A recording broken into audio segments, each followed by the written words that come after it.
Boa noite, Jennifer.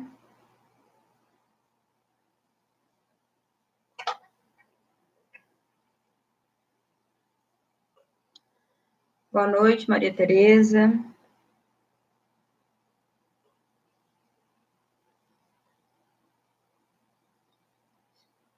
Monique, boa noite. Esperar mais um pouquinho. As meninas aos poucos estão entrando.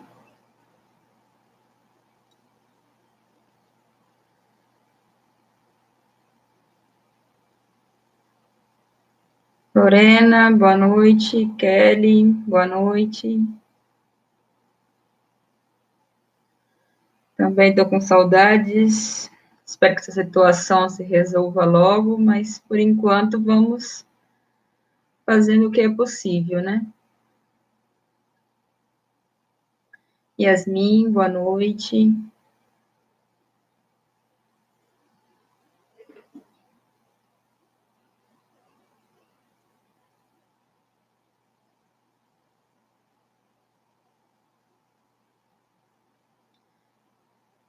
Bem, meninas, vamos começar então, né? A explicação do nosso texto 4, Idade Moderna, Pedagogia Realista. Pamela, boa noite. Ele vem de um texto, eu falo, ele vem seguindo, né, todos os anteriores. Fazer aqui uma breve recapitulação. Tivemos o primeiro texto, que falava da antiguidade grega, né, educação naquele momento, que, na verdade, a antiguidade grega é considerada o berço da pedagogia, né, por ter começado a dar o direcionamento no contexto pedagógico, né, para escapar a ideia. Temos o berço das teorias educacionais, principalmente lá naquele momento que se inicia. Vamos ter o nosso texto 2, né, que no caso já foi quando nós começamos ele em sala, depois eu expliquei ele novamente aqui na live. E o texto 2, ele vinha abordando a questão na Idade Média, a formação do homem de fé, o intuito mais aqui era destinar, eu falo, uma doutrinação realmente, de uma forma até autoritária da igreja, não era tanto uma questão pedagógica, mas se tinha mais uma questão de realmente tentar convencer e doutrinar os homens a seguir o seguimento do cristianismo, né, onde temos duas esferas bem marcadas no meio da educação, que é a patrística e a escolástica. Depois, na semana passada, a gente trabalhamos o nosso terceiro texto, que falava do Renascimento, aí começava, eu falo assim, a base do nosso sistema agora, sistema capitalista, a base de uma nova formação de homem, agora uma formação para a sociedade, né? Para a sociedade, não que nos outros momentos anteriores não eram para a sociedade, mas aqui começava assim para a sociedade que nós estamos trilhando, eu falo até atualmente, com uma base capitalista, né? Em que você pensa em formar um homem de negócio que fica bem mais acentuada nesse nosso texto, como está estudando hoje, né? Eu nem falo o conteúdo aqui, Idade Moderna, pedagogia realista, e que vem marcando justamente uma transição entre o Renascimento, né, e agora o Iluminismo no século XVIII, certo?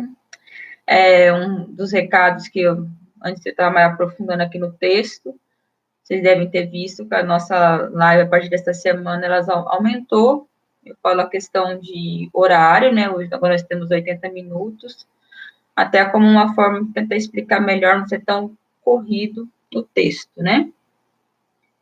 Então, vamos lá, vamos seguir sempre o mesmo esquema. Natane, boa noite. Nayara, boa noite.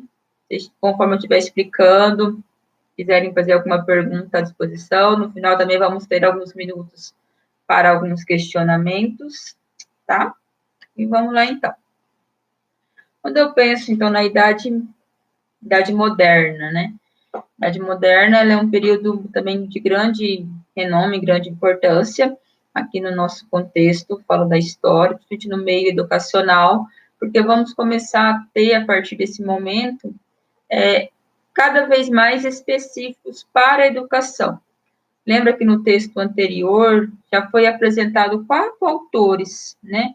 E esses 4 autores, Bibers lá, que ele falava da educação no contexto geral, mas ainda tinha uma certa visão voltada na questão da religião, que ele falava da educação, no caso do corpo, psicológico, mas de uma forma muito ampla, sem ter uma ramificação. E depois nós tivemos o Rabelais, o Montaigne e o Erasmo, começando a dar um encaminhamento educacional, né, mas sempre para a elite, para os meninos, né, e a partir de agora nós vamos ver 3 autores que dão um direcionamento bem grande na questão educacional, mas bem específicos, bem assim, eu falo que fundamentos até hoje, o nosso contexto educacional, como referente à questão da didática, né. Aqui nós temos o surgimento do pai da didática, né, que é Comênios, que vai ser falado mais adiante, tá? Então, quando eu penso nesse período, eu falo que é o período de transição, porque a gente não pode pensar, modificou, que nem o Renascimento começou-se a pensar em uma nova forma de educação sem estar tão frisado ou tão pautado na questão religiosa, mas, contudo, a religião ainda continuou perdoando, tanto pela questão da reforma e da contra-reforma, né? No caso da contra-reforma, o Brasil, ele é um reflexo bem grande de como a educação foi seguindo os modos educacionais, que vai ficar bem mais explicado a composição aqui no Brasil, no nosso segundo bimestre, né?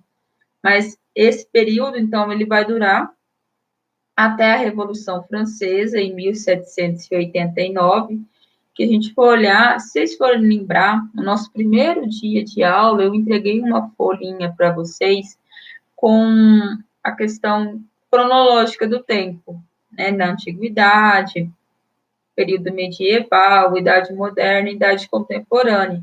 Então, aqui a idade moderna, ela dura até a entrada da idade contemporânea, que é quando, na verdade, se deu a Revolução Francesa, que tem aqueles critérios, né, liberdade, fraternidade, igualdade, que aconteceu por lá. Então, esse período ele vai pendurar, né, então, no processo de transição, que vem ali no Renascimento até a Revolução Francesa, com o início, então, da Idade Contemporânea, que é a que nós estamos atualmente, né, Idade Contemporânea. Ela é marcada, então, por momentos altos de crise, principalmente do antigo regime, porque aqui ainda vai estar bem marcado, ainda vamos ver muita presença da questão religiosa, tanto que até os autores que vão estar discutindo ou apresentando uma questão educacional, eles sempre vão estar fazendo críticas ao meio religioso. Isso é uma característica que vai ser bem marcante, como também foi no Renascimento, período anterior. Sempre temos críticas a um período anterior, né? Sempre vai se criticar como uma forma de justificativa. Vocês devem lembrar, e eu espero que lembrem, né? Que quando eu falei no período anterior, no Renascimento, que uma das características era estar criticando a Idade Média e colocando ela como um período das trevas, Idade das Trevas, como uma forma de justificar agora a sua importância, né? E aqui eles não vão criticar, assim, ao ponto de falar a idade, vão continuar, essa questão de Idade das Trevas, ela ainda continua bem marcando para falar do período da Idade Média, mas agora, para falar do Renascimento, ele já está colocando a questão do iluminismo, né? O homem tem que ser, e vem de iluminismo, de iluminar realmente, também baseado em obras clássicas, né? Sempre renegando. Então, eu falo assim, que até ele dá uma boa comparada, se a gente for pensar, com o período anterior da forma de pensamento. Só que o processo de evolução está muito mais crescente, principalmente na questão industrial. E isso reflete muito na questão de formação de homem que eu vou ter, né? Que tipo de homem que vai ser formado, então, neste momento. lembrando que sempre eu tenho uma formação do homem de acordo com o que eu tenho na sociedade, né? Então, dentro que eu sempre envio para vocês também os slides, né? Vou ler aqui uma passagem que está no slide número 5, que fala assim: no século XVII, ainda persiste as contradições decorrentes do processo de decomposição da ordem feudal e da ascensão da burguesia como a consequência da implantação do capitalismo. Intensificando-se o comércio, a colonização assume características empresariais e a Europa é inundada pelas riquezas extraídas da América. Então, lembra que no período anterior, no Renascimento, estava se começando as grandes navegações. E que aqui, nesse momento, você já tem uma grande, assim, as grandes navegações, a conquista de território já é bem grande, bem fortalecida, e principalmente as explorações, como no caso no Brasil, que já é bem centralizado, né? E uma das características que eu marco bem aqui dessa passagem, quando a autora coloca, esse período que essa decomposição da ordem feudal, essa decomposição justamente que cada vez mais você não se tem aquela questão dos feudos, as cidades estão bem já estruturadas, vai se começar a ter uma nova forma de organização, principalmente nos meios de produção, de como está produzindo as riquezas realmente dentro da sociedade. E, vou falar, uma das características maiores aqui é bem o declínio do poder do Papa em sua constituição política. Boa noite, Simone. Em sua constituição política, né? Então, eu falo que aqui vai começar a destrinchar, ou eu posso dar os encaminhamentos, agora da utilização da fé, na verdade, como a gente até pode falar assim, se tem hoje, né, o INCA vai começar a trilhar os encaminhamentos para uma educação laica, né, não tão fixada mais, não com um domínio tão crescente da igreja nas questões econômicas e políticas, porque já com uma reforma a gente teve uma grande queda e agora vai acentuando ainda mais esse declínio, tá? Então, no nosso slide número 6, aqui eu vim colocando 4 pontos que marcam, a gente for pensar assim, num contexto histórico, né? Para pensar o que estava acontecendo naquele momento, o que tinha de vigente, que marcava bem, e que, logicamente, foi se modificando, foi se acentuando algumas questões, né, mas outras ainda, a gente pode, vamos conseguir identificar algumas características. O primeiro aqui é o crescimento das manufaturas, né, produção industriais. Então, se a gente for lembrar ou pensar que lá no período da Idade Média se tinha os feudos, né, que no período do Renascimento estava começando a modificar a forma de produção, onde você tem a ascensão da burguesia como classe dominante, o que começa a se acentuar mais? Se começa a se ter uma produção, então, de mercadorias agora, rumo, que nem fala somente porque nesse período da Idade Moderna é onde vamos começar a ter o que? A Revolução Industrial, a modificação da forma de produção, né? Então, se antes, por exemplo, aqui, até um exemplo que no texto a autora vai estar colocando, você tinha um artesão e ele produzia uma cadeira, dando um exemplo aqui, uma cadeira. Se ele produzia uma cadeira por completo, a partir de agora vai começar a se ter o quê? A venda da força de trabalho. Então, essa venda da força de trabalho vai começar que você começa a fragmentar essa produção. Por que eu tenho? Vamos fazer um esclarecimento. Começa a se modificar e tem uma venda da força de trabalho. Porque aqueles territórios que eram os feudos anteriormente, eles passam por um processo que a gente fala de acercamento. O que seria esse processo de acercamento? Eles começam a cercar realmente o território e expulsam grande maioria daqueles servos, vassalos, né, de falar camponeses, que se tinha naquele território, E esses camponeses que agora não pertencem mais aos senhores feudais, eles passam a vir para a cidade. Na cidade, eles têm que o quê? Vender sua força de trabalho, por uma questão de sobrevivência. É onde as cidades vão aumentando cada vez mais a questão de população, né? E nessa venda da sua força de trabalho, que vai já sendo marcada pelo crescimento da industrialização. Boa noite, Sandy. Pelo crescimento da industrialização, então começa a se fragmentar uma produção. Então, vou dar um exemplo que nem hoje. A gente quase não escuta falar em alfaiate. Existe ainda, mas são muito poucos. E alfaiate, naquela época, tinha um grande renome dentro como uma das profissões técnicas, né, da sociedade. Então, já começou, eu falo aqui, realmente as produções, não ser tão centralizado uma alfaiate, não ter que construir uma roupa por completo. Ela vai começar a ter essa fragmentação na construção, justamente marcando esse crescimento das manufaturas, porque eu tenho um crescimento industrial também. Beleza? Até eu falo essa questão do crescimento das manufaturas, tem um livro, tenho ele aqui, que é Para Compreender a Ciência. Essa aqui é a versãozinha de 2004. Eu tenho umas versões mais atuais, só que essa versão aqui, mesmo atual, só está modificando o ano, mas continua o mesmo conteúdo.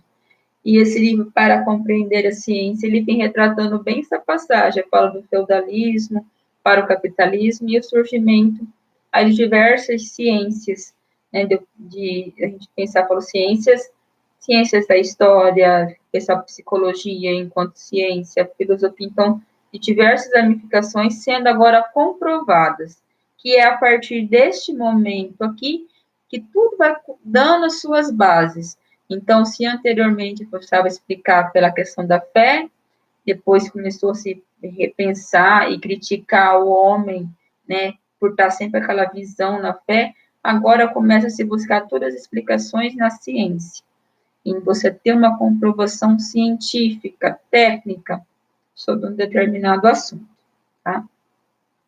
Uma outra questão que daí vai estar aumentando e acontecendo nesse período é a consolidação do mercantilismo, mercados internos, né? Então, começaram a se fechar entre as nações que estavam surgindo, que estavam tendo, começando a fechar os seus mercados internos. E aqui uma característica, porque nós estamos em um processo de exploração, eu falo exploração dentro das colônias, são os pactos coloniais que começam a ter vigência. Vamos citar um, assim, eu falo na questão do Brasil, né, que é bem marcante, quando, por exemplo, o rei Dom João vem para o Brasil, território brasileiro, e ele vem fugindo lá de Portugal, de Napoleão, que estava para invadir, no caso, invadiu Portugal, e quando ele vem, então, para o Brasil, ele teve um apoio militar da Inglaterra.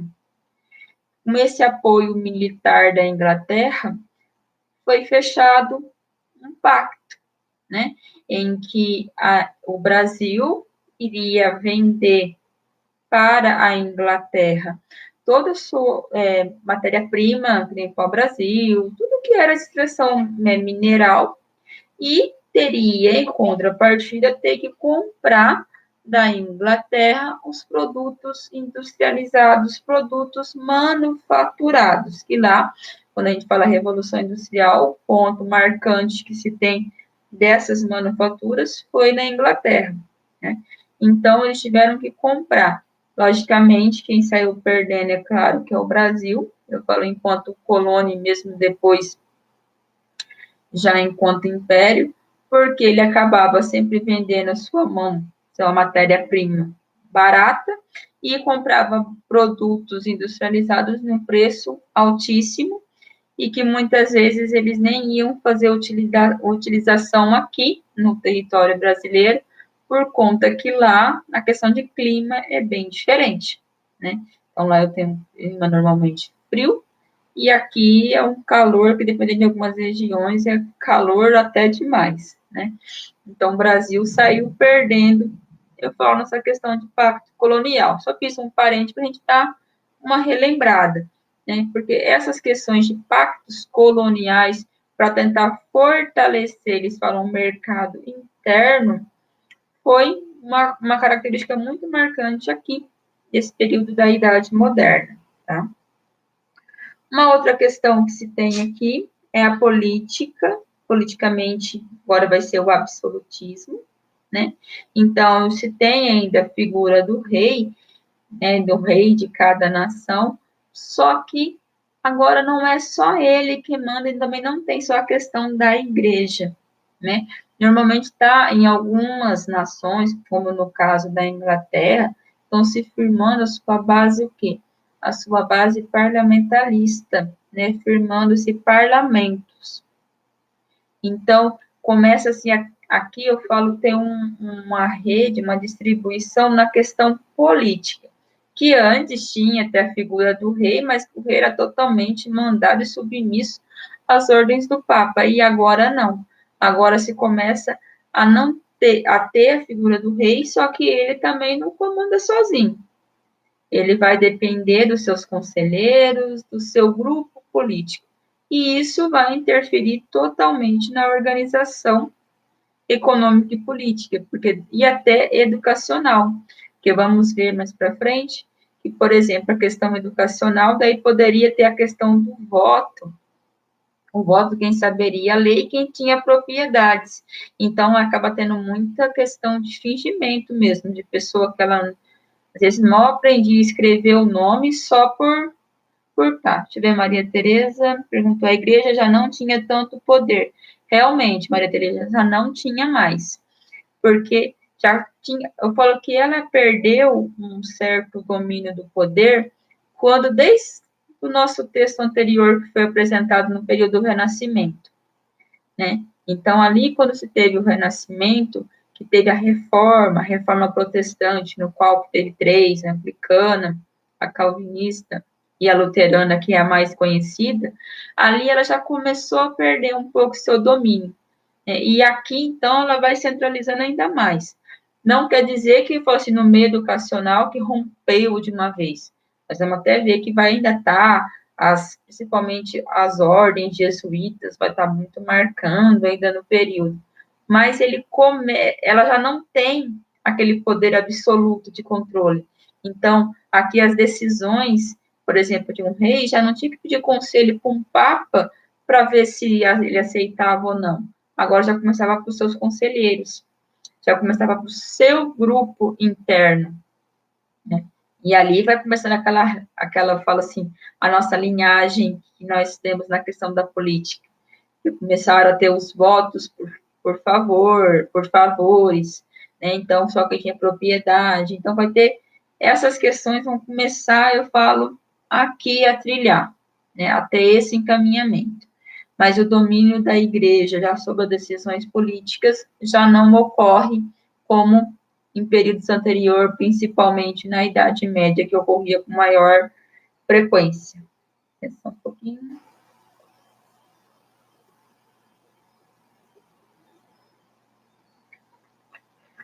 Uma outra característica que vai se ter aqui, e eu falo que daí essa ainda ela é a base, falta da nossa estruturação hoje, é o quê? A base do liberalismo, né?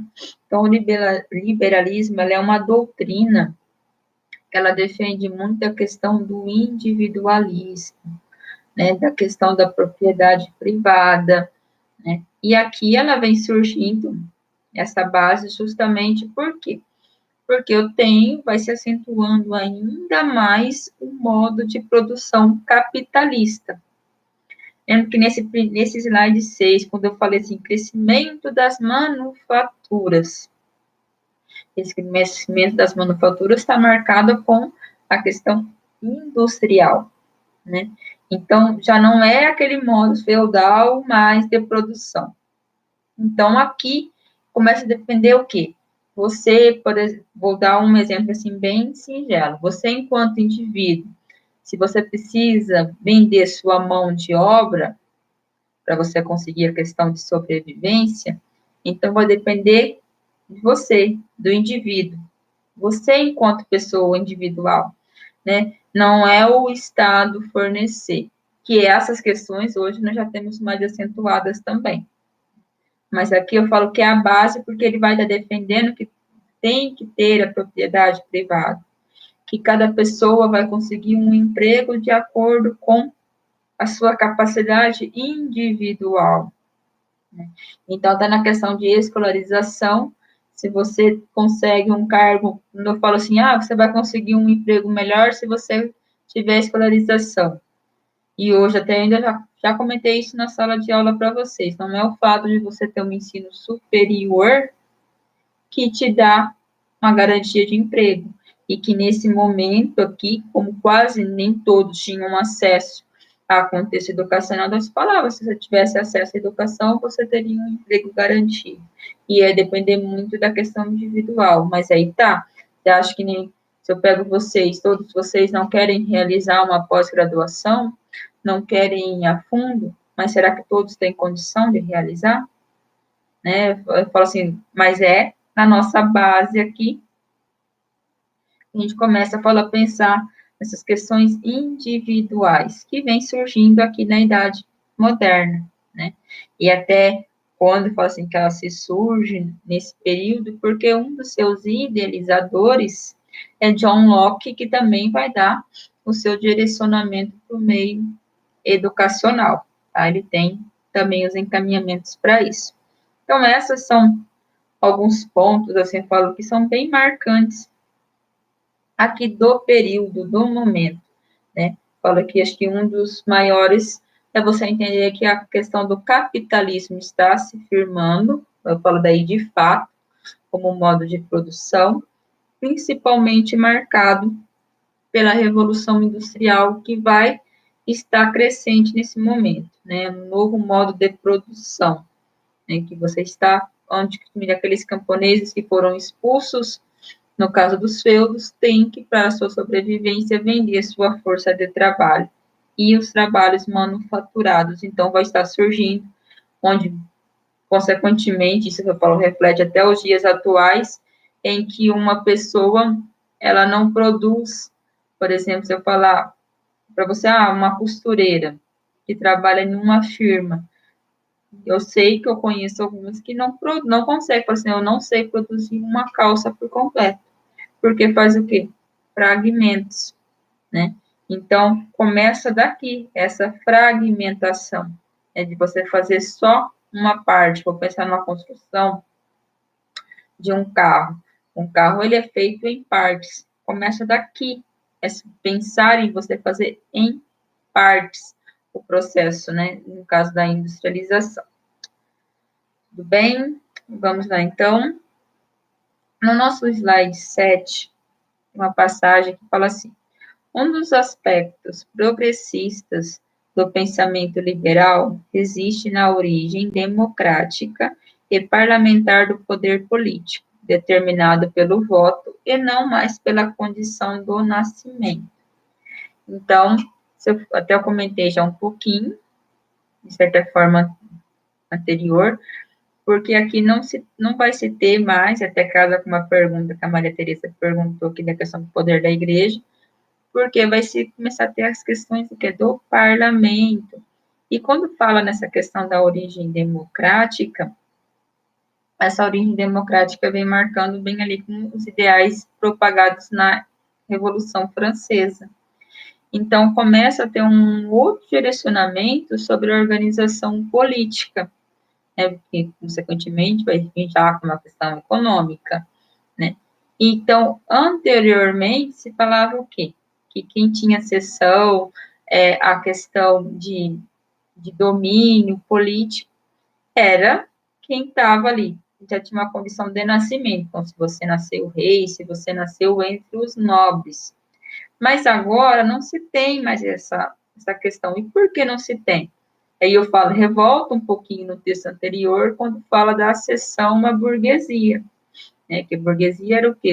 Eram os burgos, anteriormente, comercializantes que enriqueceram, né? E que acabaram fazendo principalmente nessa política absolutista aqui da figura do rei, mas acabaram que casando com reis e com pessoas da nobreza que não se tinham mais posses econômicas, né?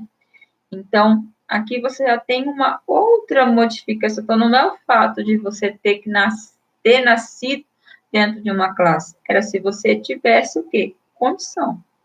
Tem propriedade, né? Então, você tem propriedade, você tem riqueza nesse momento. Então, tem riqueza, então faz parte do grupo ali seleto, né? E aí vem a questão até do voto, né? Que se você tivesse a propriedade, muitas vezes fazia com que você pelo menos soubesse escrever o nome. Se você soubesse escrever o nome, já era o suficiente. Não era nem o fato de você saber ler ou escrever. Ler e escrever de uma forma fluente, mas desde que você soubesse escrever o nome para votar, porque se tinha a questão da propriedade.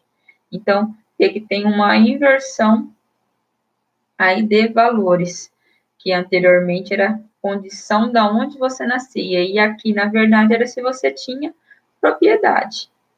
Essa era a realidade. Eles falam, pensam pensamento liberal democrático. Não era questão de democracia, era questão de quem tinha propriedade. Tinha uma propriedade privada, né? Você já pertenceria àquele núcleo, então, da camada dominante na sociedade. Então, poderia fazer uso do voto.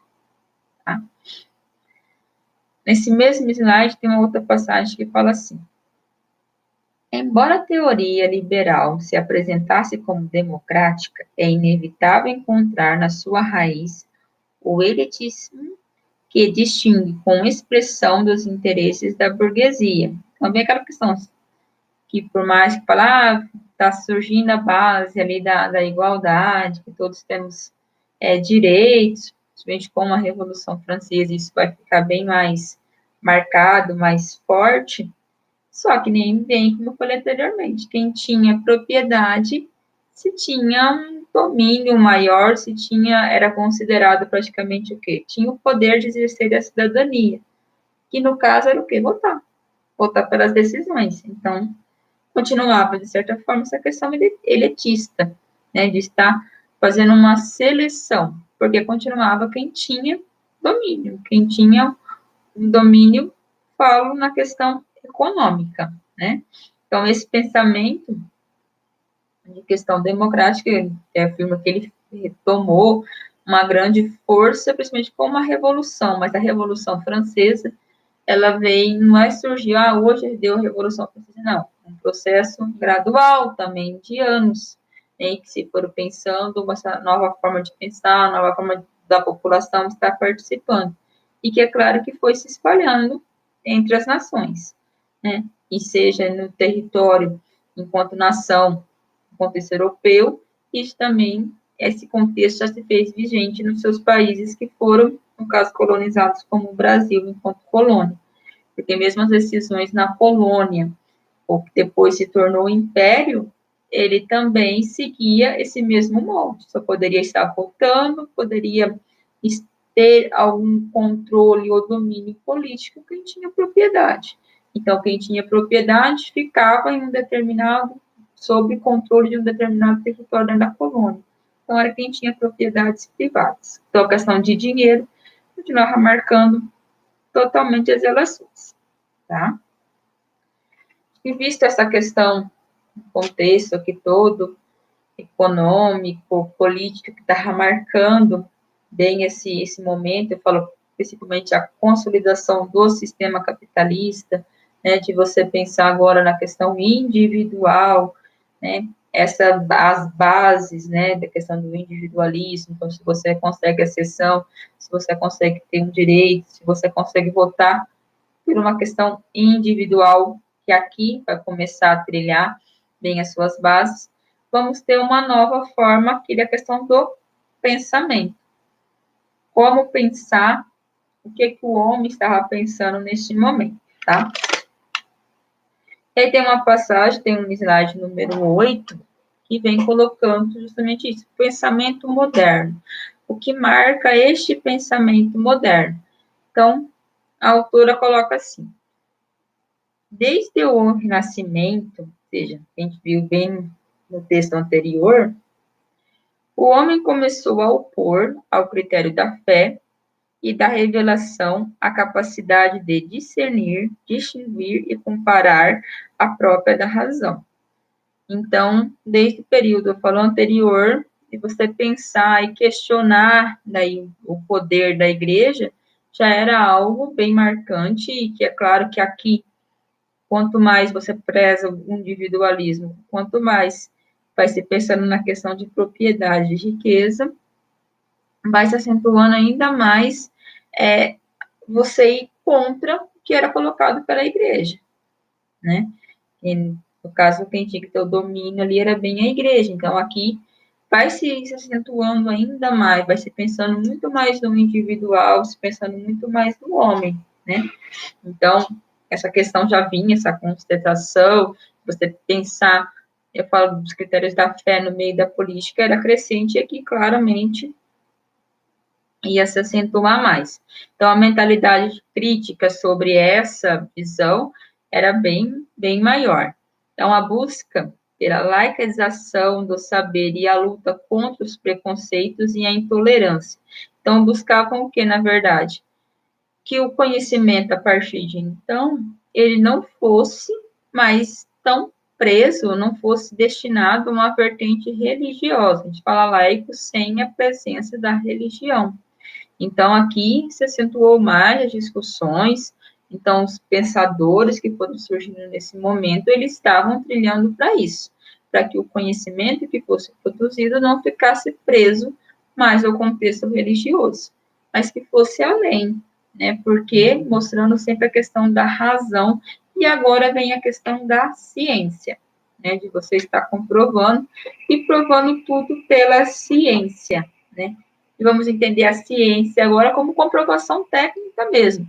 Você fazer um experimento, de você ter um resultado. Então, isso vai marcar, vai passar muito nesse pensamento moderno, tá?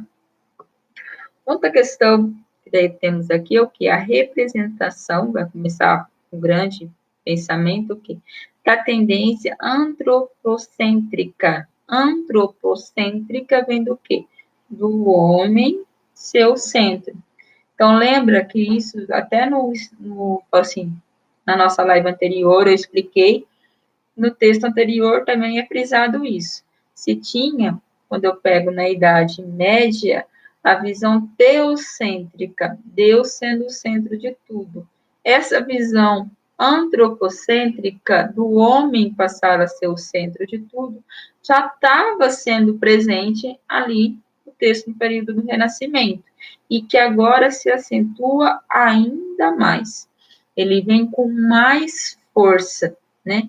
Você buscar sempre as explicações agora no homem, né? E eu falo as explicações na questão científica, né? Porque tudo vai se buscar o quê? A ter uma cientificidade, a provar, a ter, me falou que é ciência. E eu sempre, vocês vão ver que eu vou estar sempre comparando com o texto anterior, porque lembro que no texto anterior essas questões estavam se desenvolvendo, principalmente nos países em que são que teve a sua origem com a base dos protestantes, né? Então, dentro das 3 reformas, não só nenhuma, que daí eles abriram para inovações científicas, e essa abertura para inovação científica vai se acentuar ainda mais aqui, né?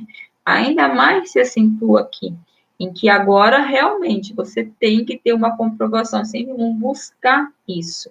Então, as explicações não vão ser mais baseadas em Deus, mas vão tentar sempre basear o quê? Numa comprovação real, do que você pode ver, do que você pode comprovar por meio da ciência, da técnica, tá? Então, buscando, na verdade, o quê? Entender a construção do conhecimento, valorizar sempre a razão, mas a razão na busca da verdade, não mais por fragmentos, mas que realmente esteja acontecendo. Então, isso, uma das características desse momento, vamos ter a questão do racionalismo, né?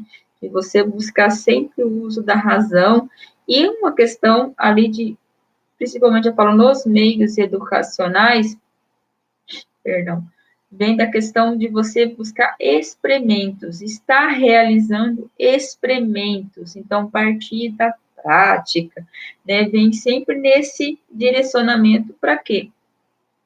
Para que você busque, na verdade, sempre ter uma comprovação científica, uma base na razão, mas não mais marcada pela fé. Que ainda vamos ver, principalmente eu falo quase nos slides finais, que a tendência da questão religiosa ainda é muito, muito presente mesmo nesse momento, tá? Tem o slide número 9, eu vou estar dando uma lida nele, depois explicando. Fala assim: tanto na Antiguidade como na Idade Média, predominou a concepção da ciência puramente contemplativa, desligada das aplicações do saber, mantendo-se separadas da ciência técnica. Tem mais aqui no slide, mas deixa eu parar aqui para a gente dar uma reflexão sobre esse ponto. Então, fala puramente completativas ligada à religião. Aí você pode falar, não, professora, mas lá no nosso primeiro texto eles não tinham uma religião num Deus único. Não, num Deus único. Mas se tinham o quê? Em vários deuses. Lembra que quando como estávamos comentando em sala de aula, falando de como era a característica da antiguidade grega, você tinha o quê? A mitologia, vários deuses, né? Isso é uma característica, né? Então, de você me falar assim, começou a ter a implantação, principalmente com Sócrates, ali da questão da razão, mas ainda aquela questão mística, ela ainda continuava. Mesmo quando depois você tem a invasão dos romanos, os romanos também acreditavam em vários deuses, né? E quando você tem a questão na Idade Média, aí vem se fortalecendo a Constituição, aqui no caso, de um Deus único pelo cristianismo, né, que vai se acentuando, né, até no período anterior que eu tenho a reforma também. Mas até esses momentos anteriores, de certa forma, você sempre buscava o quê? Pela antiguidade e Idade Média. As explicações, elas ainda estavam pautadas nessa vontade dos deuses, na vontade de Deus, se Deus quis assim, né? Mas eu falo como uma forma de doutrinação, né? Isso eu já coloquei em sala para vocês, já falei também na live, não pensar na questão de fé cultural como você pensa hoje, mas com uma forma realmente de controle. Isso foi muito utilizado. Então, até esse período que ele começa aqui na Antiguidade, Idade Média, você não tinha uma comprovação de fato pela ciência, né? Você tinha relatos, mas sempre sem uma comprovação técnica, sem testes absolutos. Porque a partir de então vai se modificando isso, né? Então, seguindo o slide, fala assim: o que, aliás, é próprio das culturas que desvalorizam o trabalho manual, considerando o ofício de escravos ou servos, porque anteriormente era isso bem empregado, você ter escravos, na antiguidade grega se tinha escravos, lembra que eu comentei se não fazia parte ali da cidade, das polis, né, não fazia parte daquele núcleo, era considerado escravo, né? Quando eu tenho na Idade Média, eu tenho servos, vassalos, né? A gente falou, camponeses naquela classe da pirâmide lá dos que trabalham, né? Então, se tinha uma divisão hierárquica bem grande dentro da sociedade. O burguês, que daí ele tem essa seção com o Renascimento, né? Que, na verdade, o burguês, eles são camponeses libertos que enriqueceram no comércio, né? Então, é uma nova classe que surgiu, uma nova classe que subiu ao poder, né? Então, o burguês reverte essa tendência ao fundar o seu prestígio na capacidade de trabalho, que não despreza o curso da técnica, Dessa forma, o método científico precisa da técnica que, por sua vez, se aperfeiçoa com o avanço das ciências. Como resultado dessa interdependência, a ação do homem sobre a natureza é ampliada, saber é poder. Então, vamos entender que a partir desse momento, o que vai se ter?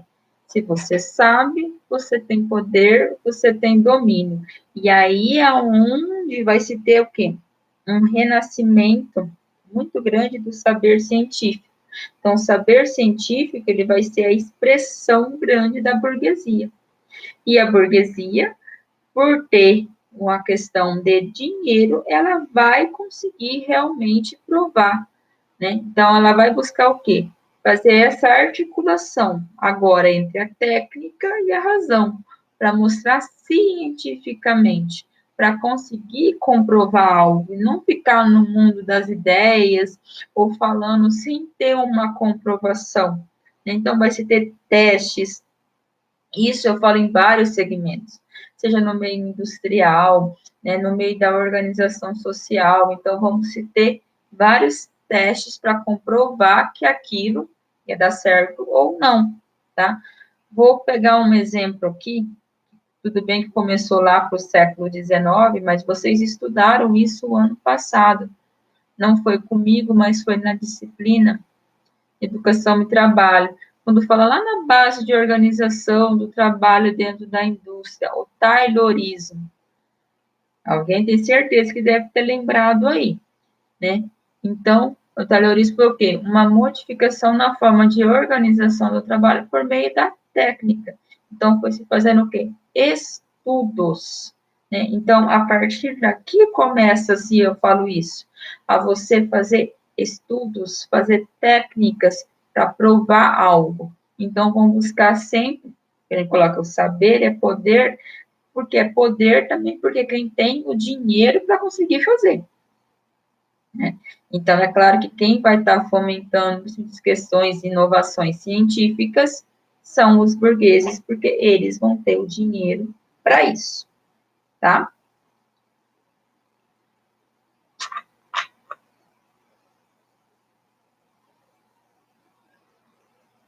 Uma água, senão eu fico sem voz.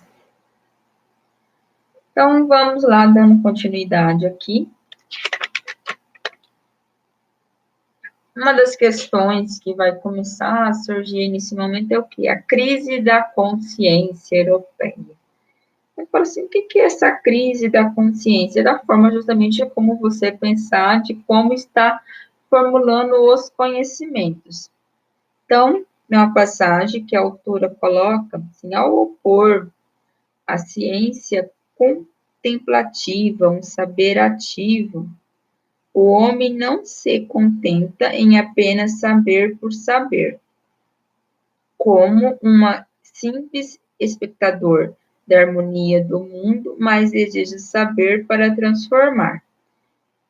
Então, quando que fala essa questão de crise? Se eu vou pensar que antes, esse saber por saber, ele estava voltado o que a igreja colocava, o que era proposto, o que era apresentado. Então, era apresentado que você tinha que saber dessa forma, que você tinha que ter o conhecimento desse modo, pronto, se soubesse, não se fazia nenhuma constatação, não se levantava, não se criticava nada. E agora aqui começa uma outra vertente. Então, começa, de fato, a você pensar e a criticar, né, o que está sendo proposto, o que foi apresentado, né? Então, que nem falo, vai ser o saber para transformar, ou seja, para você transformar em ciência. Então, a partir daqui, tentar tirar toda essa ligação da religião, de que já era algo posto, era algo certo, para tentar sempre transformar. Então, quanto mais o conhecimento você tiver, mais a possibilidade de transformar algo é o que era proposto. Então, saber para transformar, agora para modificar, e não mais para aceitar. E isso eu falo que é importante, porque vamos ver que a educação, ela vai seguir esse dizer, né, de você não aprender agora só para você aceitar viver em sociedade, mas você tem que aprender para você conseguir se transformar a sociedade, para que ela melhore, porque ela está em constante transformação. Isso é algo que vai ser muito proposto e muito dito, né? Uma passagem que a autora coloca: transformações na ciência geram descompassos em outros setores, e a ordem da economia se ressente. Por que nem fala geram despassos? Porque anteriormente, daí eu falo sempre, ela acaba fazendo comparação muito, por isso que eu fico voltando no texto anterior, né, e principalmente na Idade Média, você tem uma outra forma de organização. Então, você tinha algo que já era posto, que não tinha o porquê se modificar. E aqui, você vai começar a ter as bases, o quê? Liberais, né? Ter a base do individualismo. Se o saber é para transformar, se o saber é poder, porque daí você pode subir para deposição, então vem muito o que? Os anseios, que vem aqui, os anseios liberais na política, né? Questão ética e econômica. Então, essas questões do liberalismo, ele vai estar fundindo, eu falo em tudo quanto é ramificação. Então, se faz necessário você tirar aquela ideia daquela organização, sociedade linear, dividida por aquela hierarquia, né, de quem nasce, né, numa determinada camada, não vai se misturar com outra, que não tem uma modificação aqui, não. Então, cada pessoa, e é essa, quando a gente fala assim, base do liberalismo, que é um contexto que marca muito.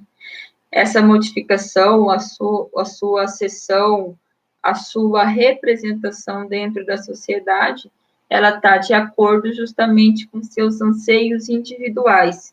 É isso que é propagado, tá?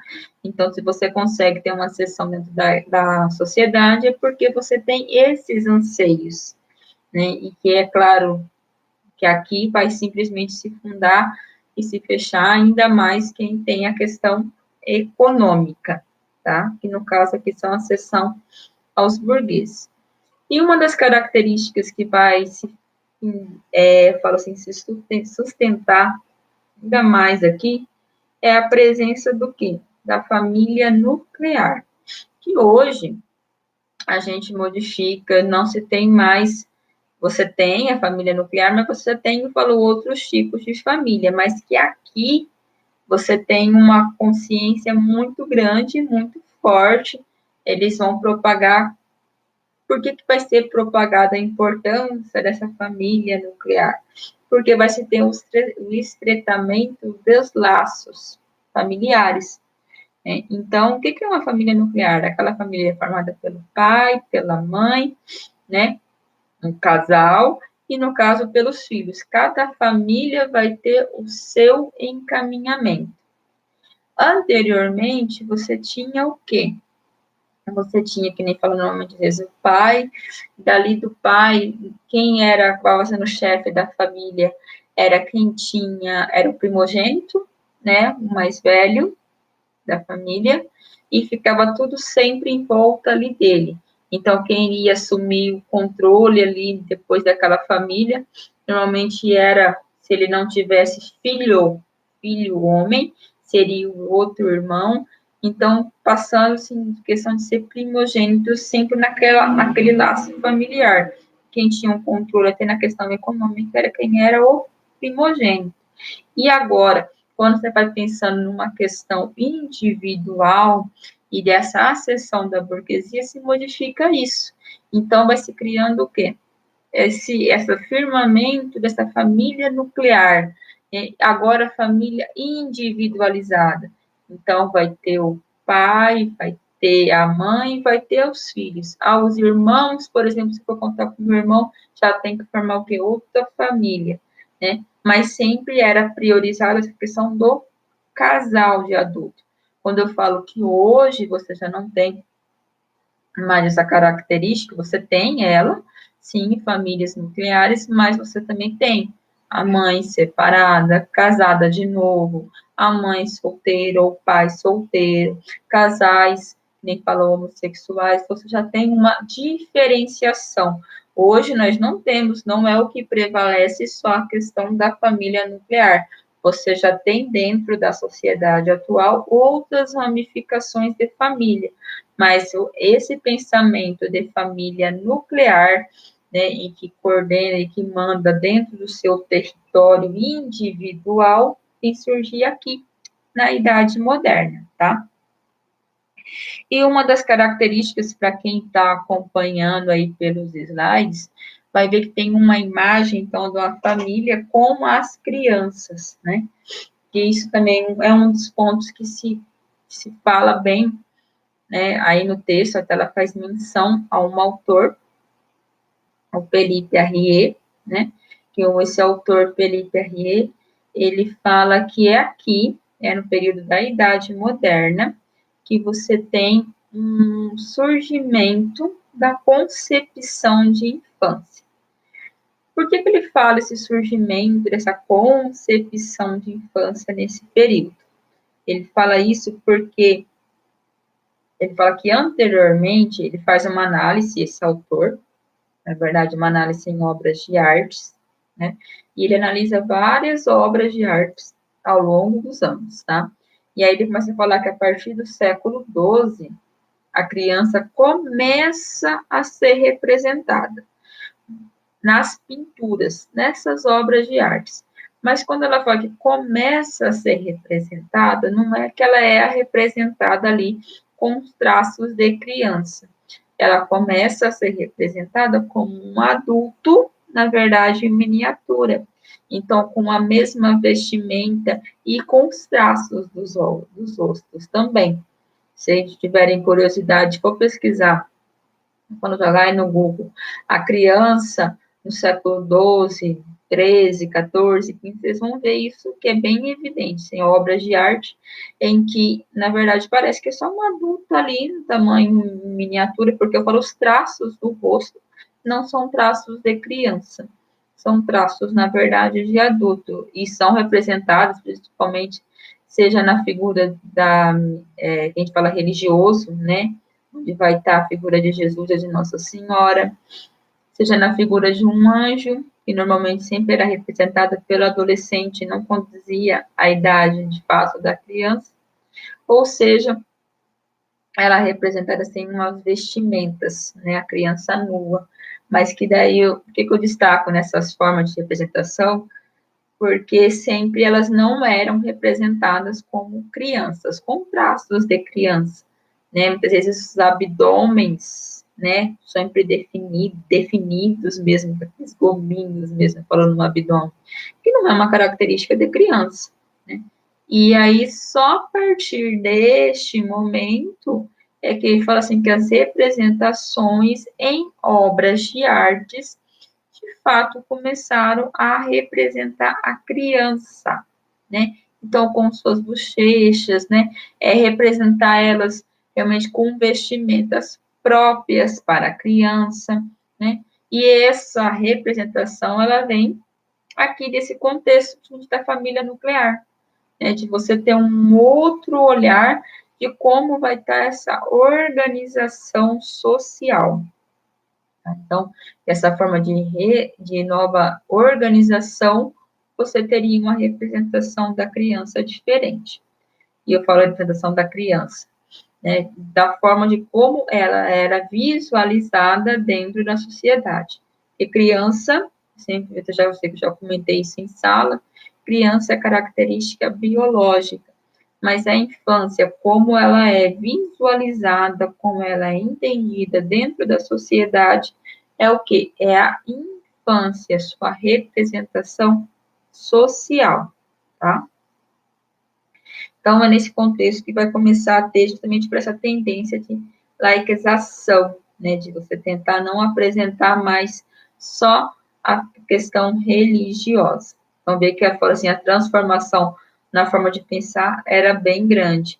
E que fica uma característica bem marcante também, de estar lá no nosso slide número 12, vem justamente com racionalismo, né, em que eu tenho, na verdade, duas questões presentes dentro do racionalismo, né. Então, a primeira delas é justamente o quê? Renascimento científico, né? Então, a necessidade de você estar pensando em um renascimento, em uma questão que, em uma questão agora científica, né, de como está explicando agora pela técnica, ver que alguns momentos atrás eu já comentei isso, que toda a questão da sincronização do pensamento, ele vai estar frisando isso, o pensamento, a questão agora pela técnica, né? E vamos ter um realismo na educação. Então, vai começar a tentar dar privilégios às experiências. Então, realizar experimentos realmente no meio educacional, né, para tentar justamente partir de uma comprovação, poder comprovar sempre algo, tá? Então, tornar a educação mais agradável e, ao mesmo tempo, eficaz na vida prática. Algo agradável, algo ligar à educação com prazer. Então, se a gente for pensar ou relembrar no período, no texto que foi passado anterior, o autor, tanto o Erasmo como o Michel de Montaigne, ele vem pregando essa questão do prazer e sem castigos físicos, que eram bem vigentes. E aqui vem se acentuando ainda mais. E você tentar o quê? Passar uma educação de uma forma agradável, uma educação que demonstre prazer e que desperte a curiosidade e o interesse da criança, então. Não só da criança, como do adulto também, tá? Então, nesse contexto, que tem toda essa modificação, que ainda falei bem do contexto social, porque ele interfere muito, né, nessa forma de você pensar, de você se entender como ser humano dentro da sociedade, eu vou ter grandes pensadores, né? Esses grandes pensadores, eles vão dar um direcionamento de como tem que ser a educação a partir de agora, né? Então, tem até um slide 13, está até em destaque lá, tem uma estrelinha e tal, os nomes em destaques, que vão estar aparecendo os 3 grandes pensadores que se destacam no momento dentro desse contexto educacional, tá? Que é o Comênios, que vai ser conhecido como Ensinar Tudo a Todos, Locke, John Locke, A Formação do Gentil Homem, e Fenelon, A Educação Feminina. Então, agora eu vou estar falando sobre cada um deles, tá?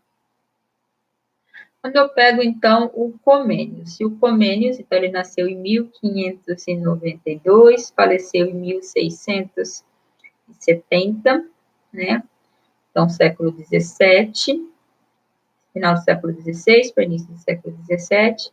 E ele é considerado o quê? Ele é considerado o pai da didática, né? Vocês vão ver isso bem aprofundado, falo com mais propriedades no segundo semestre, né? Quando vocês forem ter a disciplina de fundamentos da didática. Normalmente sempre se estuda questões dele, porque ele é considerado o pai da didática. E por quê?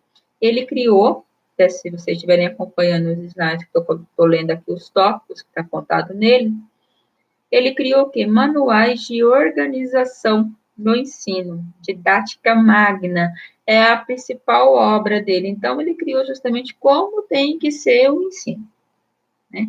Como que o ensino deveria ser, por meio de manuais. Então, uma obra realmente descrevendo como deveria ser ensinado, a forma didática de ser ensinado. A didática é justamente de você está ensinando.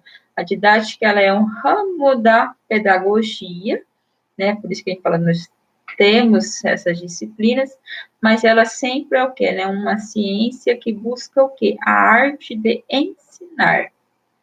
Como estar ensinando? Então, ele foi o pai da didática, ele criou o primeiro manual, a primeira obra destinada a isso, a como você estar ensinando algo, tá? Então, uma das questões que ele vai colocar é que a escola, ela deveria ser o quê? Uma oficina da humanidade. ela deveria ensinar ter a sua inclinação que para a vida, sempre relacionando o quê? O porquê que eu tenho que aprender o relacionamento com questões práticas. Para quê? Para que se deve aprender? Para que ensinar? Né? Então, para ele, a escola tinha que surgir, tinha que ser nesse segmento, tá? Ser oficina da humanidade, né? E uma das questões também que marca bem, e daí eu falo que é o que o grande destaque, além dele estar criando esse manual, né, para a questão educacional, mas também a forma de como ele vai ver a questão do ensino. E aí o que destaca bem nele que é o quê? Ensinar a todos, ou seja, ensinar a todos. Então, todos, na verdade, tinham que ter acesso à educação.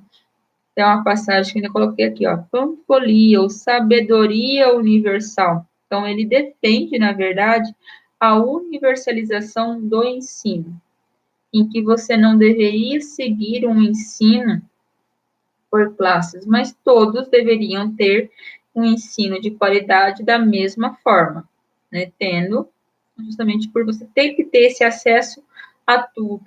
A escola deveria ser aberta, né? Deveria ser um ensino prazeroso, né? Então, a educação possibilita pensar sobre si.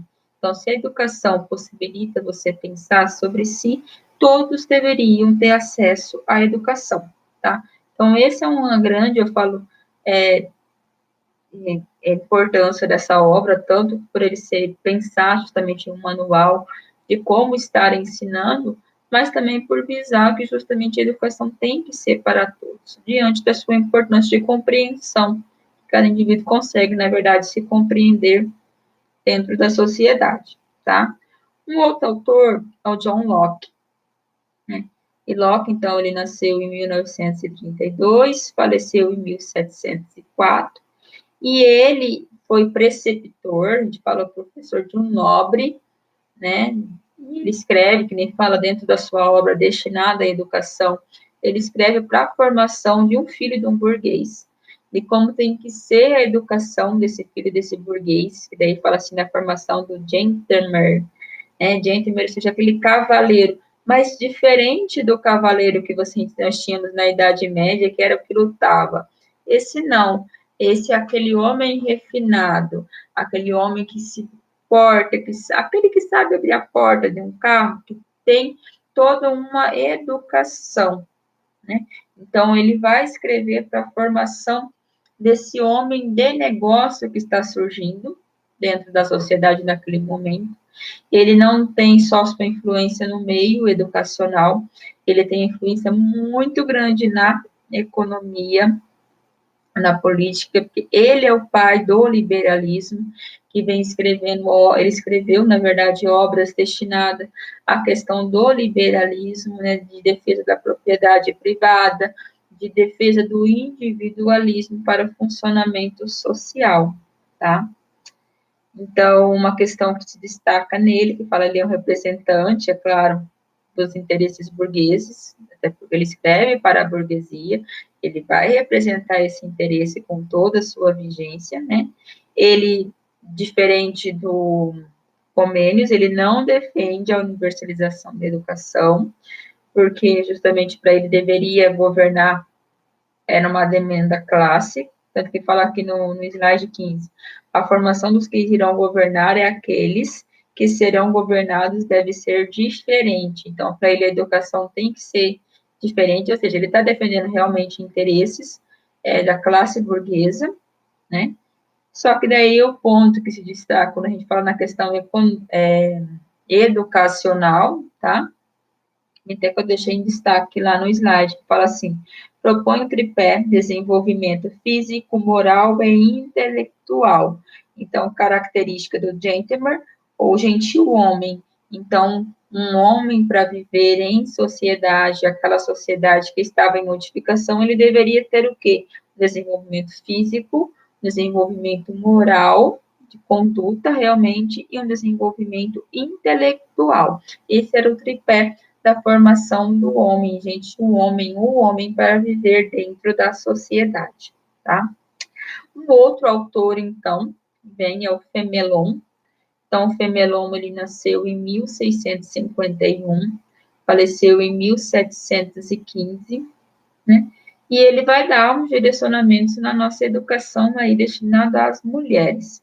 E ele fala assim: vivendo na corte, observou que a educação da mulher era uma apêndice do mundo masculino, ou seja, sempre estava relacionado, e apêndice é algo, tipo assim, sem grande importância, ficaria como um acessório lá, se desse tempo, lembra quando eu ainda estava explicando, teve um conteúdo para vocês, foi o ano passado, falando na questão de apêndice, é algo que ficava em segundo plano, então, é algo, tipo assim, se der tempo, você desenvolve, né? E no caso da educação feminina, ela era basicamente isso, porque muitas eram semi-analfabetas, né? E a maioria era sempre destinada ao quê? A estar vivendo naquela vida ali, que nem fala, casar, ter filhos, sempre pensar no lar e não em ter uma educação em si, em conseguir pensar ou raciocinar, né, diante dos seus conhecimentos. Então, ele fala assim, seria uma falsa educação, né, porque por você sempre estar vivendo para a sombra masculina, na verdade, a mulher ela não recebia uma educação de qualidade. Só que também ele não vai defender uma educação tão boa, falando para a questão feminina. Ele fala que a mulher, ela deveria ter duas formações. Então, a primeira, formação intelectual, e a segunda, educação religiosa. Mas essa formação intelectual não seria para todas. Ele fala que essa formação intelectual seria para aquelas que se destacam, ou seja, para aquelas mulheres que iam contra o sistema. Se você estava contestando ou indo contra o que estava proposto na sociedade, então ela deveria ter uma formação intelectual, pelo menos saber ler, escrever, né, ter uma formação um pouco mais aprofundada. E o ensino educação religiosa, é claro que essa não deveria faltar nunca, até porque você estaria se tornando mãe, então deveria saber como se comportar. Então, assim, não se tem uma modificação tão grande, mas pelo menos ele fala que a mulher, nesse momento, deveria receber uma educação, tá? Então, esses três autores são os básicos, tipo assim, são os que mais se destacaram no momento. E aí eu tenho o nosso tripézinho ali falando das educação, do que está marcando bem o momento, né? Então, primeiro, a gente fala educação religiosa, ainda se continua tendo, até marcado aqui, o monopólio do ensino da Companhia de Jesus, né, que é uma Companhia de Jesus marcada pela presença dos jesuítas, mas também se tem outras companhias, né, como a Janene e a Eutácio, né, então aparece também outras companhias, mas também de cunho religioso. Então, por mais que se tenha toda essa modificação na forma de sociedade, sempre criticando aquele modo de ensino, ainda continua, de certa forma, pensando, tá, a questão da religião, ela ainda continua marcante, né? Ou seja, lá no CERN, quem está passando uma educação, quem passava propriamente um ensino, ainda era mestres basicamente jesuítas, ou que seguiam uma orientação religiosa, era o que tinha, é o que recebia uma formação, se eu pensar a tradição que se tinha há tanto tempo, né? Então, também não iria sumir isso de um dia para a noite, ia continuar vigente, né? Uma outra característica agora seria que as academias, ou seja, as universidades, elas vão estar seguindo um caráter científico, né? Então, agora de troca, não só de formação para a elite, mas ela tem uma troca de ciência. Então, o que está dando certo, isso está dando errado, o que, na verdade, tem de inovação, buscando sempre o quê? Articulação, agora, razão e técnica, para se ter uma comprovação científica, né? Então, era uma troca mais de experiência. Uma outra característica é falar assim da educação pública, né? Persiste a temática em oposição ao ensino jesuítico. Então, a educação pública, ela vai começar a ter um destinamento, ela vai começar a se propagar maior, porque precisa formar aquele trabalhador para estar trabalhando na indústria, né? Eu falo formar os técnicos, só que ela ainda não é unânime. Prestem bem atenção nisso. Então, eu tenho nesse contexto a participação, o surgimento, né, tem já uma expansão ainda maior da escola pública para atender uma demanda industrial, mas ela não é unânime. Não é todos têm direito à educação. Isso aqui não funcionava. Né? Então, ela está de uma forma gradual, tá? De uma forma ainda bem mínima, tá? Uma da característica, até eu deixei aqui no nosso slide 18, que então vai estar prevalecendo muito no contexto educacional, aqui é o que? O dualismo na educação. Isso vai marcar bastante. A gente fala assim, o que seria esse dualismo? Então, vai dar duas citações aqui para a gente entender bem.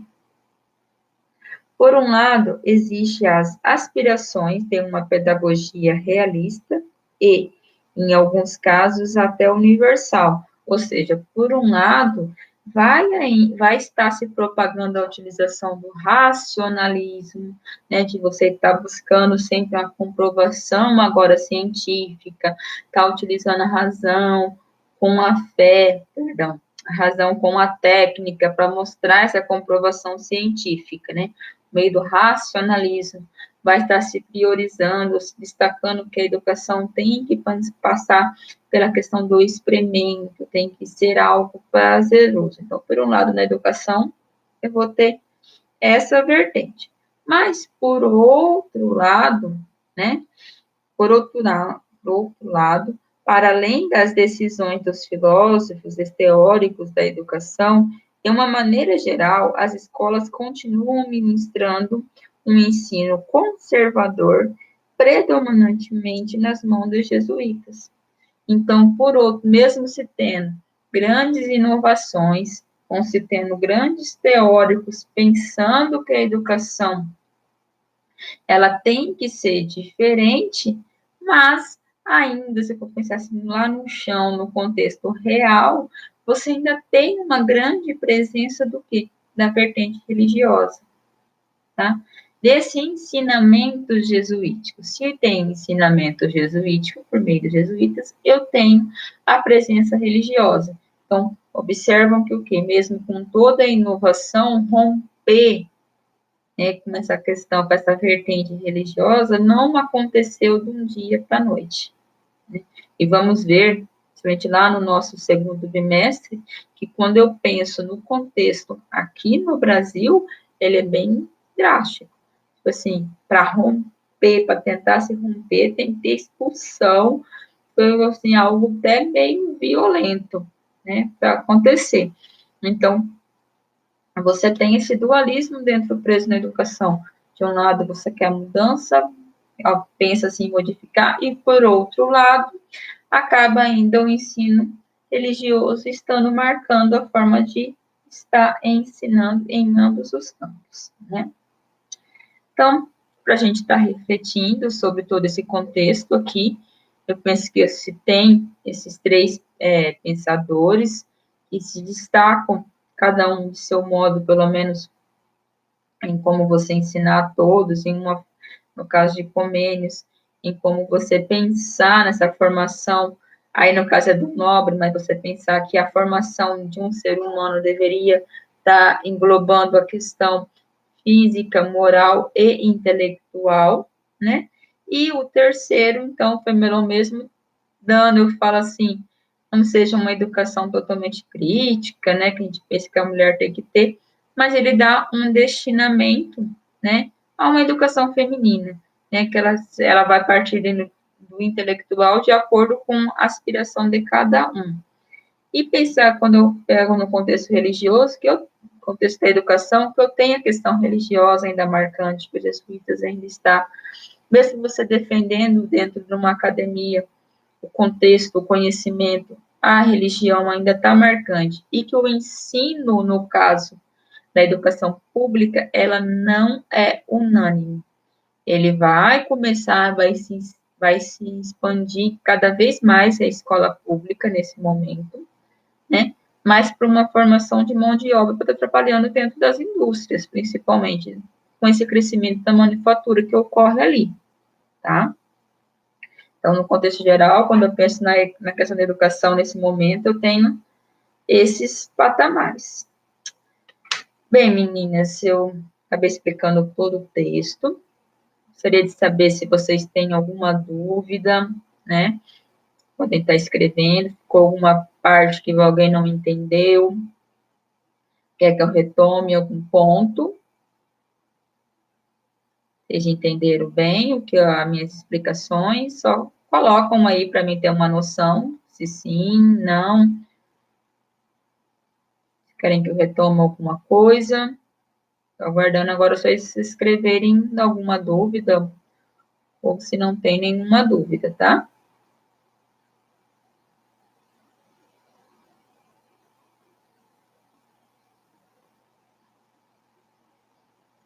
A gente escreve alguma coisa para mim ter uma noção, se eu volto em algum ponto, se vocês entenderam. Quem ainda está aí, que eu estou vendo que tem bem poucos ainda.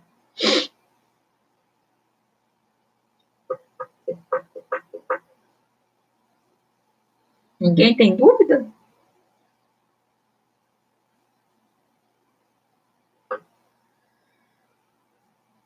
Bem, então eu vou estar encerrando, já que ninguém tem dúvida de nada, ninguém nem fala se entendeu, se não entendeu, vocês estão tudo mudo agora, né? Nem para escrever nada para mim, beleza?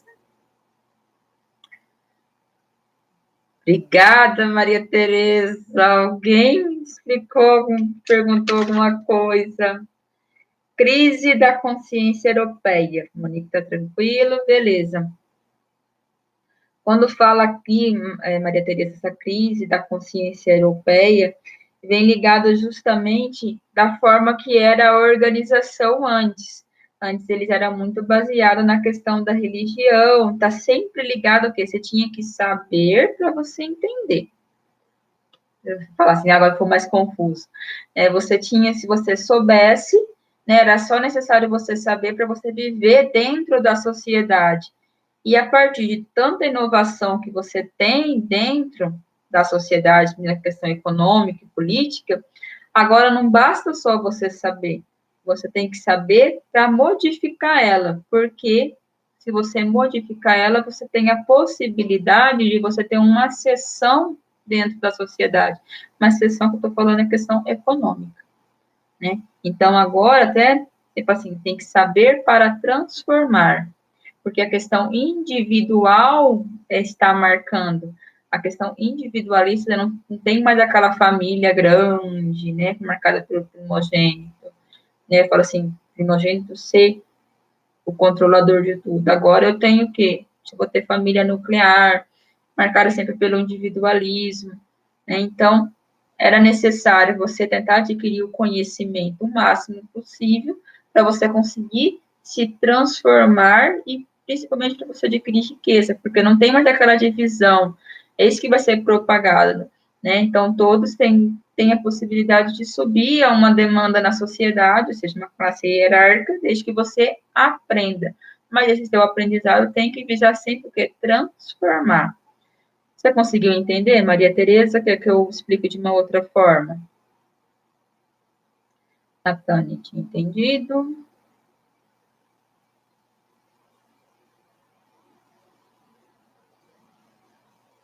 Maria Tereza, só me responde. Você entendeu o que seria essa crise da consciência? Porque anteriormente era uma outra forma de organização. Ok? Então, beleza. Bem, gente, acho que agora, se ninguém tiver mais dúvidas, que pelo menos os meninos, sim. Então, vou encaminhando agora nosso final da live, né? Retomo, a nossa atividade continua sendo a mesma, já encaminhei para vocês, vocês têm tanto lá no link do vídeo, como também dentro do grupo do WhatsApp, né? Então, é a síntese, a elaboração da síntese das ideias principais do que abordam, principalmente na questão educacional, nesse período, né? Boa noite, Simone, entendeu?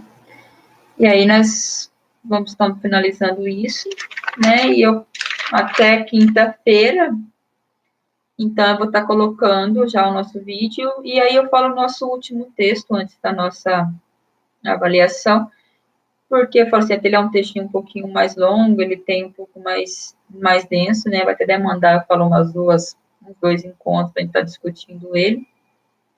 E vem falar da educação agora no século XX, tá? Seja na nossa educação, no nosso período contemporâneo. Beleza? Então, até mais. Até quinta-feira eu estarei colocando e vocês tenham uma boa noite.